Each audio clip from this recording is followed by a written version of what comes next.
Welcome to action from Rotax Max Challenge South Africa. We head down to KwaZulu-Natal for round 3 of the 2019 championship and the Idube Raceway, one of the most picturesque circuits in the country. And we're now looking forward to action from DD2 Masters. In qualifying, Michael Stephen was the man to beat. Eugene Britt's up there as well, ahead of Jonathan Peterson and Alistair Mingay. Simon Wild up there, and Richard van Heerden, the top 6. Look out for a big battle between Brito and Hughes for 7 and 8. We are at round 3 of a national championship at Idube, probably the deciding round of a championship, because this is the weekend of either making or breaking your championship. Yeah, third round of the championship, all to play for. It's obviously Jono's home track. So we're coming here, we're aiming for 3 wins. And as you say, if we get 3 wins or have a good weekend, that can sort of put one hand on the championship. But that's too far ahead to think. We'd rather just go race tomorrow and have some fun and see what happens. Year after year, one builds and constructs a championship. You come to a track like this, which is a tricky circuit. What is the trick to Idube? Yeah, it's certainly one of the most challenging circuits, with its up and downs and the grip levels that we get here. I think having come here a couple of times, that's probably the trick. The more laps that you do on a circuit like this, the easier it becomes. Having raced a couple of years, it's not a first time here. So I think just what you put in is what you get out. And I think at this track, the more laps you do, the faster you go. DD2 Masters, it's hammer and tongs between you and Michael. And I think their approach is different. Yeah, look, it is a different approach, but at the same time, we've secured our ticket to the world, so that now adds a different thing where we actually just going to go out and take the championship term. He's shown some very good pace here, so we've had a bit of bad luck with engines braking, so hopefully we can put it all together for the race and really take the championship term. I've asked everybody this, and I get a different answer from almost everybody. What makes for a good lap around this track? Because it's very technical, fast stuff, slow stuff. What makes for a good lap? I would say, like, you still got to be aggressive. You got to really push the corners, similar to Swartkorps. Use the grip there, and but at the same time be smooth. That's probably the biggest thing, especially with all the hills and stuff. So yeah, it is tricky. But yeah, I seem to the smoother it is, the faster it is. So at last, we made it to your home circuit. Talk to me about this weekend, the prospects of the weekend. Well, it's quite nice to be back on home turf. It's always tough to go away to another track. The weather is going to be quite interesting because we've obviously I've got to qualify almost in the dark, so it's going to be quite a lot of work there. But looking forward to getting a good time and hopefully getting up top. What is the trick to this circuit? I think, for the guys who've just started out here, it's hard because you got to get a lot of laps in. You got to get that Honda corner right. That funnel is a hectic corner. If you don't get that right, it's like a whole second gone out of your time. So yeah, I think it's just laps. You just got to get a lot of laps in, and I've done enough of those. So hopefully I'll get up there now. With Michael Stephen on the front row of this grid, it's going to be a tough man to beat. Carl Lawrence joins me in commentary for the DD2 Masters now. Our final bit of action here from the Rotax Max Challenge at Idube. And heading across the line, it's a tight little line there. Brits goes around the outside, but loses out almost instantaneously as Jonathan Peterson dives through for second place behind Michael Stephen into corkscrew. Michael Stephen doing very well here, not being the local boy. We're talking about Jono Peterson, the Max 175, and how strong he is because he has so much track knowledge. But early on, he's right on the back of Michael Stephen, and he needs to make a move as soon as he can. Is that big boy Brits in third place there? I think it is. Look at that, Erwin Stern coming through as well. Look out for the charge coming out of Alistair Mingay. And down on the braking markers, remember, the Black Knight from the Africa Open, unfortunately, had to take a little bit of a maneuver there and wasn't able to race in DD2s because of his age, as well as, what was it? The weight category he was allowed to race in, hey? So, Fat Boy Brits, you go, Bob Boy. Big Boy Brits, up there in the front. Nasty, that Bob Boy. Yeah, look at that. Take nothing away from him. He's still third place, and this is a very competitive field. So, some maneuvering happening through this field as we see some chopping and changing. But Richard van Heerden taking a bit of strain at the moment. Not where he wants to be, that's for sure. Yeah, another big boy in the class there. Just borrowing a cart for the weekend. We brought one up for him to have a go in the Praga, but unfortunately dropping way down after the start. It hasn't worked out for him, but right now, top three getting away. Second group of drivers, Minge's in there as well. And watch out for Connor Huggies coming through, as well as Brett Brito. Brito, I don't think, has ever raced in this at this circuit other than on motard. So it'll be the first time for him in a kart, I'm sure. And he's having to push hard there as he's looking for a top 10 overall. Remember, he's sitting currently either second or third in this championship. So not a bad run there from him. He'll have to do some work, though, as they get into the second half of heat number 1. Yeah, Huggy's not having a great qualifying. He was quite quick on Friday, able to get past Ryan Wilder there very quickly and onto the back of Richard van Dierde. Out front, though, it's all about Michael Stephen opening up a margin, getting his head down. He's going to be a tough man to beat today. I don't think anybody's going to be able to match him. The battle's going to be for second place, and it looks like Brits is up for it. And he's going to take on Peterson. Yeah, very difficult way to get around this corner. And weight obviously makes a difference up the hill, as we see big boy Brits running a bit wide there and unable to get up the hill, and loses a massive gap on Peterson. Yeah, a lot of gaps being lost there. You can see the different lines. And, of course, with the Masters category, a couple of guys that are like seasoned campaigners, a couple of guys that are out there just to have some fun, but all fighting just as hard for top 10 honours in this championship, and even for a possible seat, because the seats aren't sorted out just yet. As we come up there, a little battle at the back end. Look at that. Nice to see. Alistair Minge fighting hard there. And Minge, of course, one of the stalwarts behind this race circuit, and doing a great job to ensure that it runs on a daily basis, and we get this kind of action all the time and every time we come down here. Yeah, beautiful picture circuit, and always makes for great racing, especially into this hairpin. A lot of moves being made and a lot of championships being won or lost here, as we watch Michael Stephen just over pipeline, pulling that gap, making that gap just slightly bigger every lap on John Peterson. Simon Wilder there sitting comfortably in fourth place, watching the top three get away. Eugene Britstow is in the third spot. He's lost a little bit of ground there to Peterson. I don't think there's going to be much changes up there in these first three. We're at the second third of this race completed. Wilder up ahead, Minge there, Connor Hughes, then Brett Brito. And a bit further back there, we're picking up on some of the back markers as they come through there. Watch out. Ryan Wilder's there, so is Roy Gruer. And, oh, very close there as they came across the top end there. Ryan Wilder is the man we were just chatting about, and he got up close and personal with Roy Gruer. Having a look down the inside into hockey stick, unable to make it happen. They're just coming from too far back. But behind them, 146, they're having a look, unable to make it stick. Steenkamp had a big look there, yeah. Didn't quite make it stick, as you said, into turn 1. But a nice fight at the back end of the field. So just as hot as what it was earlier on, when the first three were evenly matched, the back end of the field now putting on the show for the crowd as they come up there. Led out by the 116. And at this stage, you can see that Calvin Ferreira is just maintaining a small margin of advantage over that backpack of Cots. Yeah, right. Rich van Heerden all alone there, all lonesome, just outside of this group. I'm sure he'd prefer to be having a race with these guys than us in front of them all on his own. I think Van Heerden's got a bit of a problem, though, to be honest with you. He's slowing up dramatically, and I think Van Heerden could be falling into the clutches of this group because he's not lapping in the times that we're used to. Van Heerden should be running in the 44s. He's running on a 45.5 at the moment. So he's a second and a half down on what we've seen so far from him during the weekend. Big dive there down the inside of 116. That's the 168 cart there diving through. I think that's Roy Gruer. Yeah, Roy Gruer having a big move. Eventually getting side by side, and look at that, they stay side by side. That's not easy to do in a DD2 as you come out of Thunderdome. We saw that earlier on. We kind of expected it in the junior categories, but in a bigger kart with the amount of power that these guys run through Thunderdome, you don't want to be locked wheels through Thunderdome, that's for sure. Yeah, they're running in at about 120 k's an hour. Another big dive down there. 2 places lost up the hill, not able to get up the hill right there. It's a nice battle, this. Really, really good stuff. It's for the back end of the field, but needless to say, they're not holding anything back here, that's for sure. And Calvin Ferreira is trying to maintain the lead of this backpack, but it's not happening at this stage. Just losing out there to Wilder. So Ryan Wilder having a bit of fun and games with this pack of carts. There's a move from the 146, and Steenkamp has a dive. Can't quite get up there on Ferreira, and now under pressure from 167. Oh, they've gone from front to back and back to front, and they just keep changing every time they climb on the brakes. This is the kind of racing that you love. And it's definitely the kind of racing I love. I don't have to necessarily win a race. And these guys are not necessarily going to win the race. But they are in an epic fight. Probably better than the one that's happening at the front end of the field. Yeah, the best races you always remember aren't the ones you won. It's the ones that you have to race for. So even if it's 7th, 8th, 9th, 10th place, it doesn't matter what it is. If you're having a race like this, you have an absolute jaw. Yeah, and they are definitely having fun, that's for sure. 146 coming up over the top. And he's closing down on Ferreira. So looks like Steenkamp might be having a go here. Final lap for Michael Stephen. That's the gap he's got over Peterson. There's no answer there from Jonathan Peterson. 2.5 seconds adrift.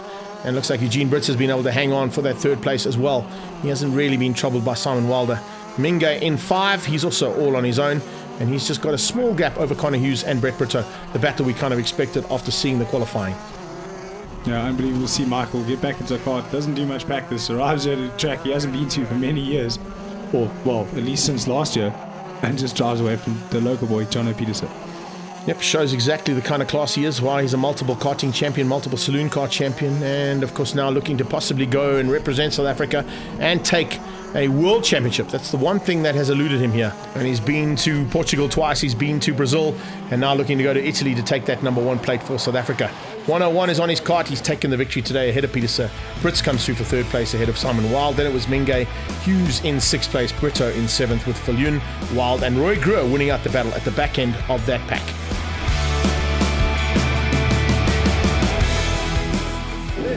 Yeah, it was a fantastic race. Got the pole yesterday, and yeah, I think this track, if you can get away in the front, you can get away. But as soon as you start boxing, then it becomes a bit more difficult. So the first couple of laps, just put my head down and try to build as big a lead as possible. Same for the next? Yeah, so we'll see where we start. Obviously, it's lap times from that race. I'm hoping to start on pole, and it's a lot easier to start on pole than second year. So we'll see what happens. Yeah, look, we're lacking a bit of pace. We're going to go back and check the data and see what we can do, and hopefully come back stronger in the second heat. Anything particular you can figure out that's wrong? Yeah, look, I think it's just the horsepower that we're lacking a bit. I think the setup's pretty much okay. So yeah, we're going to work on some issues, and the weather's changed from yesterday, and so yeah, we just got to figure it all out. Not easy to do when Michael Stevens is this kind of form, and he looks like he's up for it again. Brits alongside him. Once again, Peterson right behind Michael Stevens. Brits slots into 3rd place, and the top 3 almost instantaneously getting away from the rest. Mingay, much better start from him. Looks like he's up in about 4 or 5 there, and a nice start there from Connor Hughes as well. So this is how things could change up. Remember, with Brito falling by the wayside and Peterson taking 2nd place in the first one, if he hangs on to this 2nd place here, he's going to overtake Brett Brito overall in the championship. Yeah, Connie Hughes had some strong showing at Cape Town, actually mixing it up with Stevens and Peterson, but unable to do it here. I think this circuit just catching him out slightly, not able to get the setup right for him. So he's unfortunately a little bit further down than he wants to be. Now watch the battle at the back again, once again between Ryan Wild. You've got Gruer, Viljoen will be in there as well, along with Andre Steenkamp and now Ferreira. So 5-way battle at the back, a 3-way battle at the front, and then the mid-pack just split up ever so slightly. Yeah, Eugene Brett's doing quite well to hang on to John Peterson at the moment. He only made the decision on the, I think it was the Tuesday before the race, to come up and actually do the race, and only got you midday Friday, so not doing too bad. He just sit there in 3rd place just behind Johnny. That's the way to do it. Just get out there, get as much experience. We've heard it all day long. You've heard it from you on numerous occasions. In order to learn this track particularly, you need seat time. So to be here and get the seat time, it's invaluable. Yeah, Eugene, a front runner with us in the later 2007, 2008 with Ralph Woodendal, myself in the DD2, so he's an old hand in the DD2, but just took a bit of a sabbatical, but nice to see him back on the grid. And Alistair Mingay looking strong just behind those 3. Hughes getting much stronger as well. He dived up the inside, got through on Brito, and Brito now under attack from Simon Wilder. So some problems there for Brett Brito. It's not where he wants to be. He'd like to be at the front end here fighting with these top 3. Ooh, Hughes. Sideways, baby. I like it. Yeah, you might need some huggies after that. Yeah, that's for sure. Now up and over the top as it's down into the funnel corner. That might be required too, comparing how those cars get sideways. But Connor hangs on and just maintains that lead up ahead of Brito and Wild. Yeah, Brito getting pushed further and further down the grid. This is only doing well for Jonathan Peterson's championship contention. There's a head down into hockey stick now. Top 3 getting away. 4th place still Mingay. 5, 6 and 7th place. Nice little battle. 3-way as we said there for Hughes. And you can see he hangs on. Brito, oh, under attack. Brito almost losing out there to the 166, but Wild just not able to make it stick into turn 1. Well, they're looking very hungry into turn 1, unable to make it stick, but he's got a good run out of Thunderdome, but just not close enough. He's still only a kart length away. But this right hand in these karts is super tricky, especially late in the afternoon. As the sun starts rising over the crest, you can see absolutely nothing. Yeah, it comes like Sunset Corner at Kyalami and makes it very difficult. Unless you've got a tinted visor or maybe an orange visor on there, it's going to make it even more difficult. 2/3 done. Michael Stevens still leads ahead of Peterson and Brits, evenly matched. Mingay, good drive from him. 4th place. That is a fantastic outing for the local man. And he'll be looking for that top 5 finish along with Connor Hughes, who's just pulled a little bit of a margin now over Brito and Wild. Brito doing very well to keep Wild behind him. The gap seems to be staying the same most of the lap, but this corner in these karts, they're doing well over 120 k's an hour as they head through Thunderdome and up this back straight. Yeah, Ryan Wall is maintaining the lead of the second battle at the back end of the field. guess we saw Gruer, Viljoen, Steenkamp and Ferreira all fighting for that one. But we're concentrating on what's happening at the front end here as Eugene Brits looks to close things down here in the last third of this race. And Pieterse could be in a bit of trouble. Looking at the lap times, 44.9s out of both those carts, so they are very evenly matched. And I think that's what's going to be a problem here for Eugene Brits. He just doesn't have that advantage of the +2 or +0.2 that he needs over the man there in third. Last lap now for Michael Stevens as he crosses the line. You actually see him give it a bit of a glance, but last couple of laps, Jono has put the hammer down and driven away from Eugene. Either that or Eugene has decided third place is where he's going to finish. Yeah, I don't think he's had an answer there, but no one's had an answer to this man. It's going to be 2 out of 2 for Michael Steven. I don't think, and I don't see anything going wrong there with that man. He preps his own kart, he does all the work on the kart, sets it all up, having oodles amounts of experience, and that's what is allowing him to dominate this category at the moment. Masters looking like it could be heading Michael Stevens' way here for SA Championship, and as I said earlier on, hopefully the World Championship as well. Yeah, Johnny Pieterse already qualified there in second place of the African Open, so no foul there, but Michael Steven comes across the line to take the win, and a convincing win at that. Great drive there from the Volkswagen Driver Academy man. He beats out Pieterse for second place. Eugene Brits comes through for third place, with Minge in fourth, beating out Connor Hughes, Brito. The two wilds were there in 7 and 8, beating out Gruer, Viljoen, Steenkamp and Ferreira.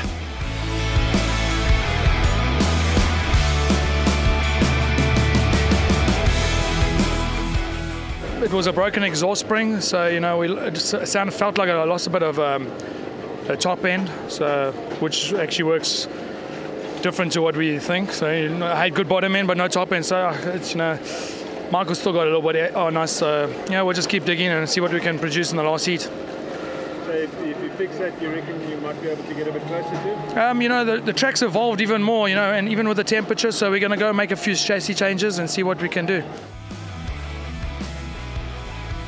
I'm not quite sure what changes you need to make, because Michael Steven is on fire today and is looking to possibly wrap up his third championship in karting. It'll be a triple for him again. Everywhere he goes, oh, where are you going? That's not where you want to end up there. The 167 Orion Wild put into the tyre wall, and I'm not playing anymore. I'm taking my ball, I'm going home. He's not happy about that. He is not happy. I'm not quite sure who tapped him into turn 1 there, but he ended up in the tyre wall and out of this third and final heat. And this is the one, as I was about to say, that could see Michael Steven take a triple championship in karting. And of course, he's done that at almost every single championship he's competed in. He won in polos 3 times. He won back-to-back in production cars. He won back-to-back in GTC. So now looking for back-to-back titles in karting. And then, as I said, hopefully going to be going on to win the World Championship. That's the reason why he's come in fighting this season so hard.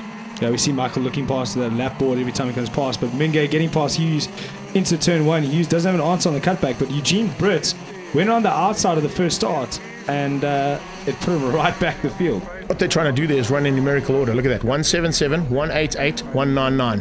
What's going on there, Brett Brito? You need to be at the front end of this fight, but come on now. Let's get moving up there in the 115. Up over the top and down on the brakes. Yo, the top two getting away. This time, Pieterse not as far back off the back end of Steven as what we saw earlier on. So Michael Steven might have his work cut out for him. There's a move from Hughes. Dives back up the inside. Minge drops down. Here comes Brits. Doing one for the fluffy boys out there. Come on, Britsy. You can do it, bud. Yeah, Brits falling quite far back. But we know he's got the pace to get past both these carts, but they're too busy in their own fight for him. But he has a look down here into turn 1. Ooh, huge. Cuts in hard there. I don't know if he saw him. I think he did, only just, but it opened up for Brito. Brito gets through on Hughes as well, so another maneuver that didn't quite work out there for Connor Hughes. He tried to go defensive on Brits. Brits got through, and Brito said, yep, I'll go as well, thanks very much. Open up that door and I can squeeze through there. Yeah, as you say, open up the door, he opens up his flat just to control the temperature. It's quite a nice add-on these Rotax carts have got. It's not in many of the classes that they actually have a flap to open the radiator. Just give it a little bit of extra air in there, cool it down. Conditions have cooled down slightly though. You can see shadows over some of the circuit, which is going to cool the track down a little bit, which will be a concern for the guys to ensure that they've got the right tyre pressures and get those temperatures up as quickly as they can on the Mojos. Whoa. Oh, what a tap! Oh, Simon Wild on Hughes. Is that Wild again? Yeah, Wild again on Hughes, the two of them tapping and getting together there. Hughes looking back, I think there might be some damage, and he's out of here. Yeah, Connor Hughes pulling to the sideline, and out of that, maybe a bit of radiator damage. Well, stuck on the side of the track, and of course on the hill makes it difficult to get out the cart. And now a move coming from Brits. Brits looking to close down for third place. 177, Alistair Minge showing Brits the way around his own track. And looks like he's managed to just fend off the attack coming from Eugene Brits. Top 2 though, this time Peterson has not got away. This is what I like to see, and the reason I like to see this, Carl, is these two are going to be working as teammates for South Africa later on. If this is the kind of pace that they can get, and Peterson can learn from Michael Steven, and Michael Steven can help him out, there's a very good possibility we'll at least see one of them on the podium by the time we get to the end of the World Finals in Italy. Yeah, Jono with a bit of track experience. He was there in 2016. He's driven on Sano, so he's got a bit of track experience. Michael Stevens with his engineering brain and his actual engineering degree. I mean, he was the one that set up the Audi GECs in the beginning and done a lot of work with a lot of the teams that he's worked with. So if the two of them can work together, hopefully we can walk away with another Masters World Championship. We're in for a shot, there's no doubt about it. These guys still in with a shot as well as 199 starts to close in there. Menge under big pressure from Brits. Has Brits start through? I think he is. Oh, there goes Connor. He's got the cart going again. And just telling the guys to go around him. It slowed. It did slow him up ever so slightly there. Peters has lost a little bit of ground. I think he just tapped off, not realizing that that cart was coming up. Here's third place though, up for grabs. And I think in the background, Brits had a go. Brits might have got through. Yeah, Brits ahead of Minge than I was ahead into turn 1. Minge had a very different line going into funnel. So I think that's where Eugene was a bit thrown off by that very tight and interesting line that he was using down there. Connie Hughes is up and running and back up to pace, so didn't look like there was too much damage on the cart. I think he was just double checking that everything was okay. So here's third place Brits ahead of Minge, and behind that it is Brett Brito. Hans Viljoen all on his own, some down in 6th place, and then the return of that battle at the back end of the field. But no one is going to catch Michael Steven. It's so easy for him to eke out that gap and be smooth and consistent. If you watch his hands move so slow, so easy. The lines are so smooth. Everything's about making a corner as straight as possible. So on a circuit like this, where over driving it actually kills time, driving as smooth and consistent as he's doing now it makes it that much easier to pull a gap. And exactly why I said Jonathan Peterson would do well to stay up as close as possible to Michael Steven, to watch where the lines are, where he's pitching it in, where he's making the corrections on the steering wheel. And he was up close and personal with him for a long time, so that's exactly why he's able to eke out some good 44s. In fact, the top two now both in the 44s. 44.642 coming out of Michael Steven, and a 44.776 out of the man just behind him. Last lap now for Michael Stevens. Eases that kart in. He doesn't even back it in. If you watch Jono, he kind of backs the back of the kart in, and that doesn't do well for keeping tyre temperatures throughout the event or throughout the race. So Michael Steven, smooth as you like, on a cruise. Don't get much smoother than that, that's for sure. 3 out of 3 here today for Michael Steven. He's going to be heading into the final round with a comfortable 50-point advantage over anybody else in this championship. So literally done and dusted by the time he gets there. I think a top 10 finish for him in the first heat will seal the deal and ensure that he's the man who's going to represent SA along with the man in second place there in the World Finals in Sano. Checkered flag about to come out, and there it is. Michael Steven, 3 out of 3, the perfect day. Took fastest laps in every single heat and also took the pole position. So it is the absolute perfect day there for Michael Steven, winning things out over Jonathan Peterson in second place. It's Eugene Brits in third. Great drive there from the fluffy boy. And Minge in fourth, beating out Brito, Viljoen, Steenkamp, Roy Gruer, Wild, Ferreira and Hughes, eventually in 11th place. Yeah, fantastic day, qualifying on pole and then winning all 3 races. Big thanks to VW Motorsport Academy, Scribanti, CRG, without them it wouldn't be possible, so yeah, big thanks to them. So basically it's going to be business as usual up in Swartkorps? Yeah, obviously, winning the 3 heats here makes it a little bit easier at Swartkorps. Pressure's sort of off, but it's never over till it's over, so we'll go to Swartkorps and aim for more wins.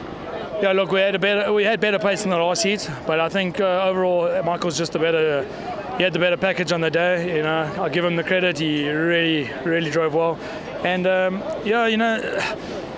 it's tough, but it's tough one to soak up on your home track. But he deserves it, I think.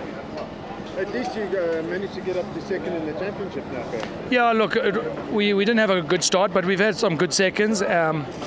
The championship still, once all the drops go, I think we'll have a better chance. But it was a good race with Michael. I must admit, it felt like qualifying laps for 18 laps. So it was good. It was good fun. Yeah.